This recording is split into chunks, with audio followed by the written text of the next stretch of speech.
Today we have Mellisa Lantsman on the podcast. This is incredible. You've seen her in Parliament. You've seen her around the city. You've seen her around the country, really fighting some incredible fights and really saying incredible things. We're here to pick her brain on a number of topics. Welcome. Why don't you introduce yourself? Thanks so much. I'm Mellisa. I'm the proud member of Parliament for Thornhill and the deputy leader of Canada's Conservatives. Very nice. Very nice. Yeah. Awesome. Well, thank you for being here. We really appreciate it. I know that, you guys are really busy, so thank you for making time for us. Number one, this is a tech-focused and founder entrepreneurial-focused podcast. We talk to a ton of different tech founders. The Liberal government budget recently came out. What should businesses in Canada know about this budget? And what does this budget say about the future of the state of innovation and the business market in Canada? Look, I mean, short answer is taxes up, spending up, inflation up, eventually interest up. Like this is a budget that spends another $61 billion at a point where Canadians are squeezed. And if you got something for the $61 billion, it would be one thing. But more and more, you're seeing budget after budget spend incredible amounts of money that are just strapping people. And frankly, you can feel it. You can feel it everywhere at the grocery store, at the gas station, in the certainly in the housing market. So a high spend, high inflationary budget is sort of what came out of it. Mm-hmm. Not much more than that. Mm-hmm. Interesting. And that obviously will affect like a lot of different business owners and a lot of different businesses too. Yeah, look, this is a government that's raising taxes. We saw another 23% increase in the carbon tax, and you can think what you want about it, but you don't get more money than you spend, and it raises the price of every single thing that you buy. And you talk to anyone out there, like they're feeling it. Yeah, no, it is. It's definitely very painful. A lot of my friends also too that run culinary businesses food hospitality businesses, right? Like things cost more money. Sure. They're stressing out those people work tremendously hard and they're squeezed as it is. So my heart breaks for them. For sure. Well, you're taxing, like, let's just take this back for 1 second. You're taxing the farmer who grows the food. Mm-hmm. You're taxing the trucker who ships the food. You're taxing the grocer who sells the food. Like, who do you think is paying the price of that tax? Mm-hmm. And you can call it whatever you want, but it's a squeeze. I definitely think, and again, I'll kind of veer off into a little bit of what this or some of these taxes are. I definitely think we should, be environmentally focused and be sustainable. But my big thing is like, we've got our friends up down south who I don't believe have a carbon tax.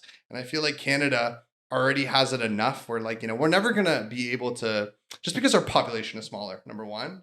And I think obviously the American dollar is much stronger. I feel like we're just being squeezed and like kicked down even more. Not that we're competing with the US, but when it comes to building this idea of the Canadian dream, I feel like it doesn't really like support that if we don't have our like other brothers and our other allies that are really pushing on a carbon tax. If you know what I mean. Well, there's no question about that, and it would be one thing if the carbon tax actually did something for the environment. But we're 63 out of 67 in terms of our environmental performance, and I think the answer is in the ingenuity that we have in our country, which you see every day. It's in carbon capture, it's in tidal energy, it's in nuclear. It's certainly not in taxes. Very cool. Very cool. Well. Number two, how would a conservative government support tech and innovation? These are industries such as AI, quantum, 3D printing. We have some really incredible companies. We actually have some incredible programs as well. Venture Labs, InGen. I think they're pushing a lot of incredible companies forward. I'd love to hear what your take is on them and what you guys are planning potentially for the future. Look, I think any government, any federal government, is best when they got out of the way of business, and that's where you see these companies grow and flourish. And you're right, we've got amazing talent here. We've got some of the best educational institutions in the country. We've got human ingenuity. We got smart people doing incredible things. But we've got high taxes, mm-hmm. and we've got a regulatory environment that doesn't let people grow. This is a great place to get grants and build out your product with a whole bunch of support from the government. But it's not a great place to commercialize anything, mm-hmm. and it's not a great place to grow.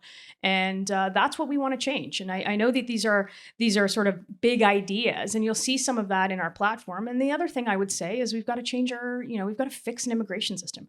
Consensus-wise, we used to have the best best system in the world. Mm-hmm. It matched up what we needed with who was coming to this country. And if we got that straight, I think we can attract the talent that we need and attract the best and the brightest to come make Canada home. I'm assuming we want architects, engineers, med.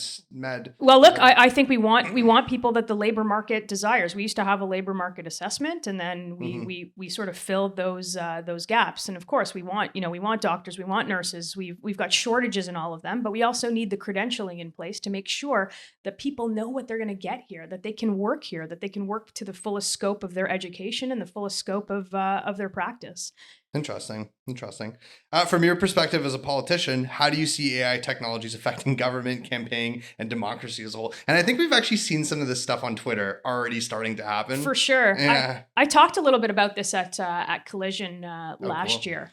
And I think the answer is it's unknown. Yeah. And every time Parliament tries to regulate something, if you think about it, the legislation that is before Parliament was put in place, was dropped on the floor of the House of Commons before ChatGPT became, usable for everyday Canadians. So we're going to be far behind in terms of legislating. But what we got to pay attention to is sort of the harmful elements of it. First and foremost, you got to know sort of who's talking to you. Think about it this way in democracy. The biggest thing that you have when you talk to voters is time, is contact with a voter one-on-one, or you talk to as many people as you can in an election to convince them to either vote for you or whatnot, right? And now, so you're competing against an army of bots. That's just like sort of the little thing, and voters don't know who they're actually talking to. So I would think that those are some of the big problems. You're going to see videos of me saying, I could be talking to you right now. You can sort of make this something that it wasn't. So I think we've got to pay attention to things like that, so people are getting the truth. Have you ever heard of the dead internet theory? No, tell me about it. Oh, it's an interesting one. Basically, nerd, do you know about that one? Heard about it. Yeah, it's basically like every 99% of what you see, or like 80% of what you see on like comments on like Twitter or anything, it's all from bots. Like it's a very like limited amount of actual people. I mean, obviously, like if you commented on like Pierre's thing, like we know it's you, hopefully. But like, if you look at it, like people, isn't that it? Like the most content on the internet is like just bot regulated likes, like it's very little actual human people that is pushing engagement. I don't know if that makes me feel better or worse, but I stopped reading the comments like a long time ago. Some of them are amazing, and some of them are not so pleasant. Well, I'll tell you. I mean, I go on Twitter and I do see some of the stuff that like the Liberal government puts out, and like they're not, like, people on Twitter are not very happy with them. Well, I don't think compared to you guys though, like I don't think people in the country are particularly happy about the direction of the country, and whether you see that play out on Twitter or Facebook or frankly in the grocery store in the gas station. Yeah, I think that's fair. I think that's a fair assessment, and I think that brings us into our next point, and maybe this is one of the reasons why. Nurse 28, Nurse 30, I'm 28. Our other colleague back there, I think is 27, 28, my age too. We work really hard. A lot of our founder friends and entrepreneurs, we work really, really hard. And, I think the idea and the deal is like, you work hard, you get a home, or you get some sustainable level of living. And I think that one thing that, I hope that the Conservative government is like, without that, at least simple deal. Do I need like a Maserati? Like, I'm okay with that one. It would be kind of cool to have. But my point is that, if people aren't happy here, especially the younger founders and entrepreneurs, they'll go out to Texas, they'll go out to LA, they'll go out to all these different states that may welcome them, or other parts in Europe as well, frankly. And that's a huge factor of things that are going to happen. How can a Conservative government fix this problem and help young people, feel like they're going to be, at least have something like what our parents had? Look, I think you just hit the nail on the head. It's the deal. And so my parents came here in 1975. My dad was an uncredentialed engineer who drove a cab. He bought a home in Thornhill. He put my mom through school. We were educated in both official languages. I knew that I was, they made the sacrifices for me. I was never going to drive a cab. He made sure that I had every opportunity to go to school, to go to post-secondary. And if you worked hard, you got ahead and you could get what they can get. That's not the case today. No. You cannot get what they get. And remember, I remember chatting with my dad about it, and he's like, "Oh, well, we had 18% mortgage rates and blah blah Yeah. blah," and I'm like, "I'll take your asset value at an 18% mortgage rate any day of the week, but you're seeing an average home in the place that I grew up, where you grew up, at like Yeah. $1.5 million. That is." It is out of reach, and so that deal has been broken. You don't get a home in a safe neighborhood where bad guys go to jail and you can raise your family in security and safety. You don't have that anymore. Yeah. So we need to bring that back. We Yep. need to build homes. We need to incentivize the people that are in the way, the municipalities, to approve more housing. If they don't do it, we'll make sure to penalize them. We'll sell off government land to make room for affordable housing. We've got to fix the budget. Yeah. I think so. Yeah. More than Yeah. anything, and we've got to make sure that we get inflation and interest rates down so that you guys have a fighting chance. There's Yeah. no reason why a 28-year-old who's a success in his own right, who works hard, who wants to get ahead, who should be thinking about going south, because the opportunity is there, and the chance at a lifestyle that you come to expect in this country is there. Are we looking at any is your team looking at any other countries that have dealt with similar types of problems who've been able to pull it back? And are we taking any strategies from them? Is there a specific country in general that Well, we're look, looking at? we're building less housing here than we built in the 1970s. We're the best example of what we need to strive to Yeah. do better for. I think in terms of, we've got the most inflated housing market in Yeah. the world, one of the most inflated. We've got Yeah. Toronto at number 10, Vancouver at number 3, and we've got more land, more lumber, more labor than any of our, frankly, any of the people that are ahead of us in Yeah. terms of a housing crunch. So it's about getting government out of the way. It's about getting regulation out of the Mhm. way. It's about freeing up the capacity and the human ingenuity in our private sector to get houses built. It's not that complicated. The solutions are simple. Getting them done is what's going to be hard. Mm-hmm, mm-hmm. Yeah. It definitely plays a part of how we feel, right? Because it's look, a starter home or even a condo, right? To start somewhere and to do that. I guess another question that I had for you. I know you've known Pierre for some time now. He's the leader of the party. He would be a potential future. He would be the potential future prime minister in the next election. I'm curious, as deputy leader, what do you think makes a good leader, and what are some qualities you've seen in him that would make him a great leader way back before maybe he was head of the party? Well, look, I think he is going to be prime minister, and that's one thing I'll correct you on. But I think any leader is a guy who listens, or a girl who listens. I think in his case, he doesn't come to decisions without the research, the backup, the sort of figuring out the mechanics of it. I've never seen him say something, and it might seem that he's got the right words, the slogan, the right turn of phrase.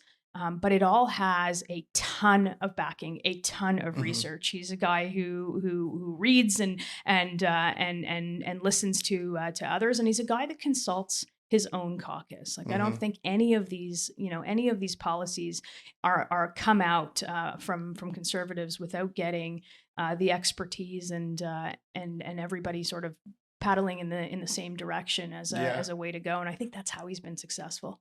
He's a thinker. He's definitely a guy who thinks. Definitely a and spends thinker. times. We built our business from scratch. We did one job for a company, and then we did a second job for another company, and you build it up the way. You're only as good as your last project in my business, right? And we definitely made mistakes, and we definitely found our niche, and we're definitely starting to see success. And that's how the game of business is played, and that's the game of leadership. Sure. And I have a feeling, and what hurts me, and maybe this is something that everyone should think about. Clearly, I'm not a fan of the Liberal government. I haven't been.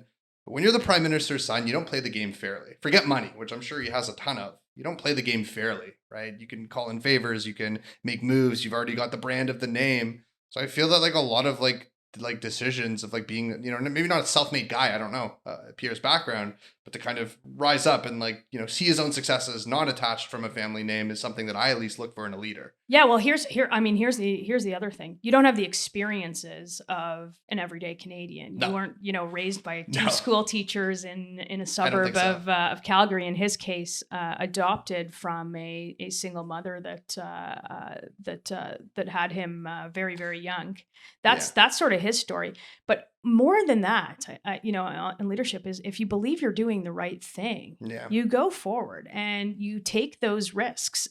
In Pierre's case, I think he was talking about things very, very early. And I think the mainstream media, sort of the elitist opinion is always sort of talks it down, and then they come around to it. This is a guy who called out inflation years ago with the spending. This is a guy who made a video during his leadership about the carnage that we're seeing in the streets of Vancouver from the opioid crisis. And he was trounced online as being simplistic. And now everybody's like, WTF? Like, what's going on? Yeah, that actually leads me into my next question.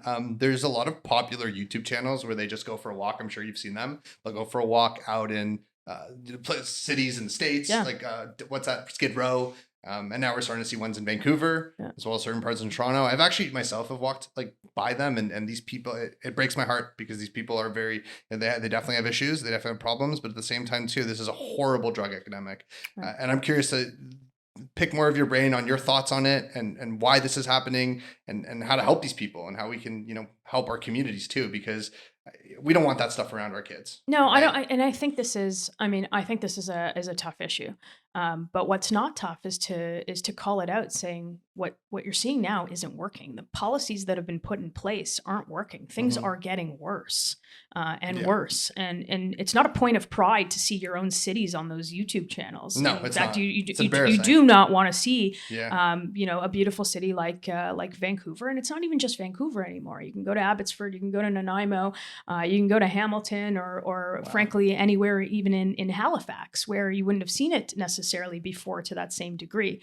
But we want a response of compassion and one of common sense, where we want to be able to get people into detox, into treatment, to bring home our loved ones drug free. Like, it's not that much more complicated. I don't think that that piling people with subsidized, taxpayer subsidized drugs is the answer. So what's the policy now specifically? So here's the explain it for our viewers. Here's the thing that we were talking about last week in Parliament, and the BC government, a radical NDP government in BC, had asked the federal government to go back on frankly an exemption that they got to decriminalize and same thing, legalize drug use in public spaces. So imagine this, like meth, you can smoke meth in a hospital room.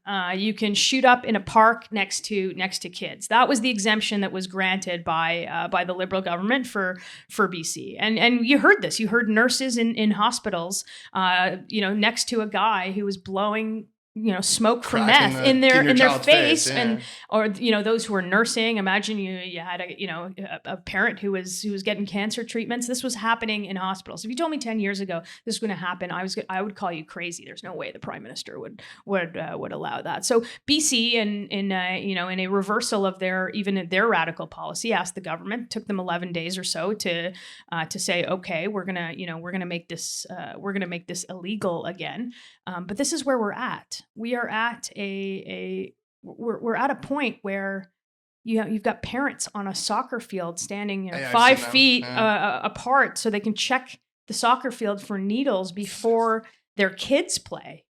What's the reasoning? Like, I don't like. What would you say? Like, their part. Like, I don't. What is their logic behind? Look, that? I think it's. I mean, that's what I'm curious. I think at the end of the day, it's become sort of a radical ideology of.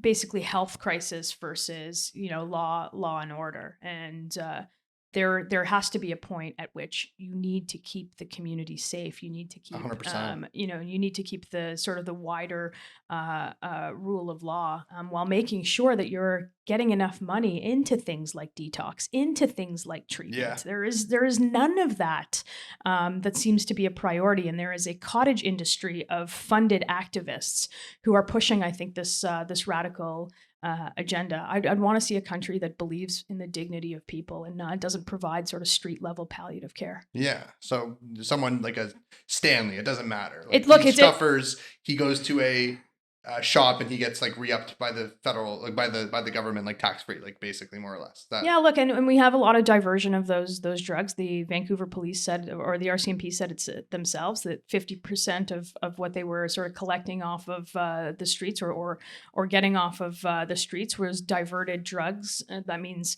you go in and you get your prescribed drug. They rip off the label. They sell it to a drug dealer.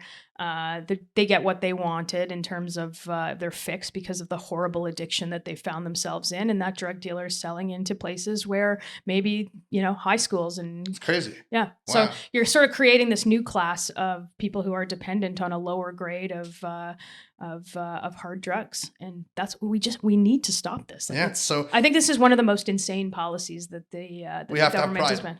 We have to have that type of pride, and we have to help those people in a way that's safe and makes sense for everyone. Right.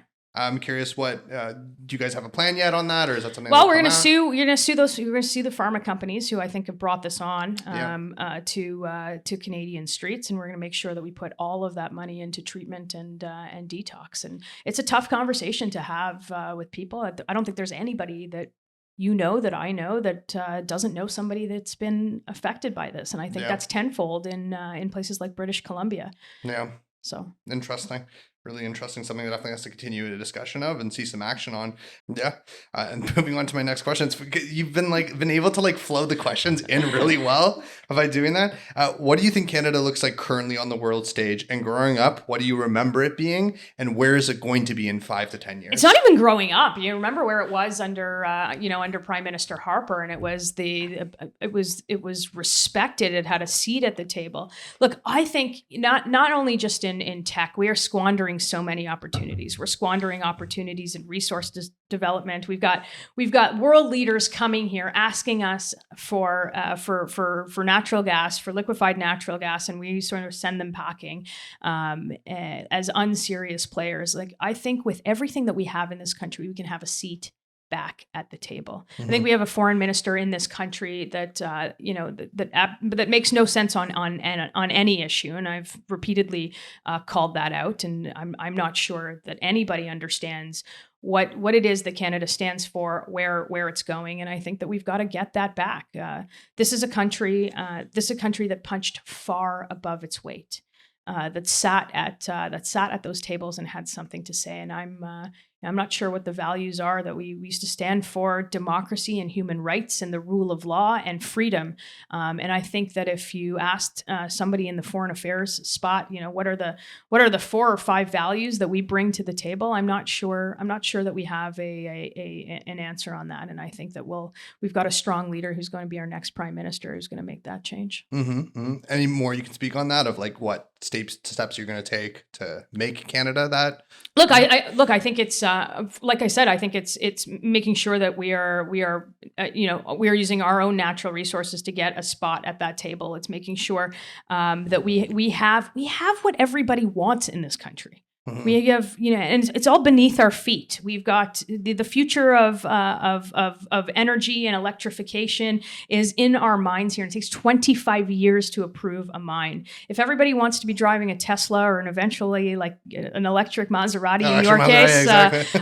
Then we've got to figure out how to get, the cobalt and the lithium out of our minds. And that's when we can have a seat at the table. The reason that we have powers in this country outweighing or outperforming at their own weight is because they have what the world needs. Yeah. And we have that, and I hope that we unlock that. Don't we have like the 4th most resources in the world? I'm pretty sure. I'm pretty sure. We have them all, unfortunately, locked in the ground with excessive government regulation. That's one of the ways I think that we can start punching above our weight. Yeah. And just a clear value statement of what it is that we stand for, who it is that we want to line up for, how seriously we take our own national security, election interference, things like, things of that nature. I don't think Canadians know, because I don't think there's a government that has been at all clear on it. Yeah, it's like a strong, free, true Canada. Yeah, Something one like that's that. a big trading partner, a reliable trading partner, a reliable place for investment, and one that I think can elaborate on the values that it brings to the table. I think saying open for business is super important too. Open for And business feeling that vibe is super, super Absolutely. important, right? Um, this is a great question. Uh, Different leaders and different teams have great strategies to come up with policy. Um, what is yours? What is the conservative team doing? I know you talk to so many different people. I'd love if there's a specific strategy. Talk more about that, because I think it's super important to really Well, Pierre's been super clear on this, that it isn't going to come from the business community or from, the lunches at the Rideau Club where maybe some contractors get their government contracts. It's going to come from people. And it's going to come from, the miners and the waitresses and the plumbers and those who work every single day. We want them telling government what to do. Our policy creation is I think very different than the Ottawa knows best approach. I think it's talking to people. I think it's talking to experts in each of the industries to see what's been holding them back. I think it's conversations like this one, conversations that we've had in the past about what it is to be in tech in this country. I think the same exists in resourcing and farming and in all of the industries that make our country whole. Policy is the best policy is written, for people. And to affect the lives of people, to give them the best foot forward in Canada. And I've seen nothing that should concern anybody about who's making policy, because it isn't going to be Ottawa or bureaucrats in Ottawa telling people that they've never had it so good. That's what's not going to be good. So we do this event. We do it every year. We try to do it every year where we raise money for kids that need laptops. And we bring like 20 to 25 really cool hardware tech companies. I actually invited everyone from different parties to come and check it out. And this lady called me. I think she was on Pierre's team. You actually were supposed to come. Like, I think he was trying to get you to come, but I think it was the night before you all going back to Ottawa. And but I remember she called me and she's like, hey, like, in the future, we want to do some sort of thing with like, not a committee, but like a roundtable. Yeah. And I do this all the time. To feel that people, our leaders like want to hear from the tech community or hear from. It's the tech community. I talk to accountants on a regular basis that tell me like all of the problems with our tax code. I talk to economists. I talk to people who work in the resource sector. I even talked to. We were out in Yukon over the last couple of days. Went to a gold mine there. But speaking to people on the ground who work every single day in an industry that they think is consistently overregulated. That's where we get the ideas. Yeah. I think it's super important. And I pray that when you guys are in government, that you continue to do that from your first day in office all the way to your last. I think it's so important to talk to the general public and the general people. As we wrap up, I actually wanted to talk about the ArriveCan app. Coming from a tech perspective, we know what things cost. We know what a website costs. We know what videos cost. We work with really incredible tech companies.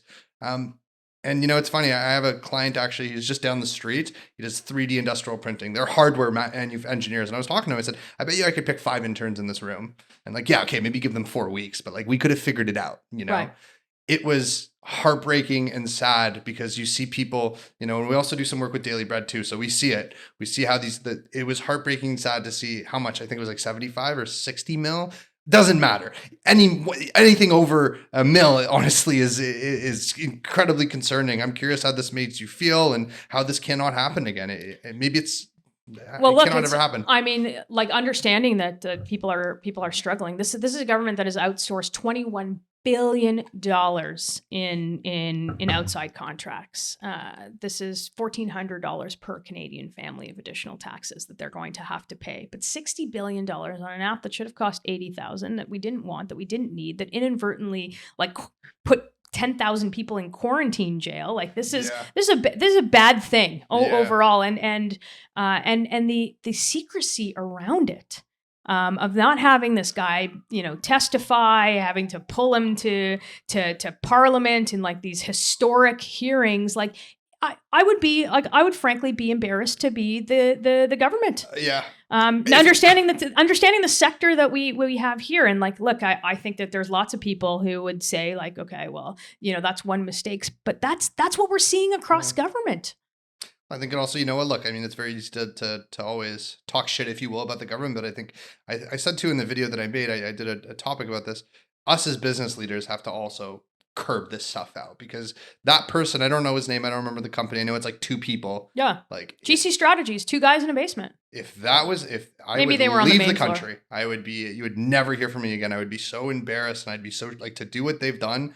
And that's also too, like, how do you get away with it, right? Because like, let's say like I was like your friend or something, and you were in charge of it, and you said, oh, like, yeah, we're hiring this company, Well, so, here's I would have been like, Mellisa, like, what do you, like, if you told me you bought a condo and you told me you paid like 5 mil for it, and like, I don't know, like wherever, right? That's the sketchy part. Are they not talking to the right people? Like, what is it? Right? Well, I mean, here's the thing, and many people are going to be watching this. They're like, yeah, okay, so what? How do we get rid of this government? It's like another 18 months to an election. This is the problem. We've got a coalition that, as they get weaker and weaker, and as people sort of call them out, the longer they're going to last. They're voting to cover this stuff up because it's in their interest to cover it up. And then Canadians voted for a minority Liberal government. They have a de facto majority, leftist NDP run coalition, where like, this is the problem. Like, we've got to get to the bottom of this, and we need the help of every Canadian paying attention to this stuff. So that's what we're trying to expose. Yeah. This is I gotta end on this if we're running out of time. Yeah. But this is like a deeply illiberal government, and what you've seen from it, right? Like, this is not your mother's Liberal Party. Like, everything that they've done has broken consensus, or bad guys used to go to jail, our immigration system used to be the best in the world, we used to be sort of business focused. None of that exists. They are deeply, deeply illiberal, and they're driving this divide in the country that gets you to forget about like the misery that they're causing. And I think that that's what people are waking up to. No. Well, I want to thank you for coming on. It's truly special. It's truly special to you, especially for young founders and young entrepreneurs, that, it's really special to us that you came on and you shared your thoughts on several different points. And hopefully we have you have you come out again in 19 months or whenever it is. And I hope so. And I'm the easiest person to find online. I'm the easiest person to get in touch with. If you've got ideas, I WhatsApped you. I think I WhatsApped you. Yes, exactly. So, and look, we're looking for, the best ideas from the best in the industry. And if it's not me who can figure this out, I'll put you in touch with the person who can. Last question. How can young founders and entrepreneurs help the Conservative Party? Get involved. Like, I mean, we're running against a mainstream media who doesn't want us to win. If you've got the ability to share content, make content that makes sense, do that.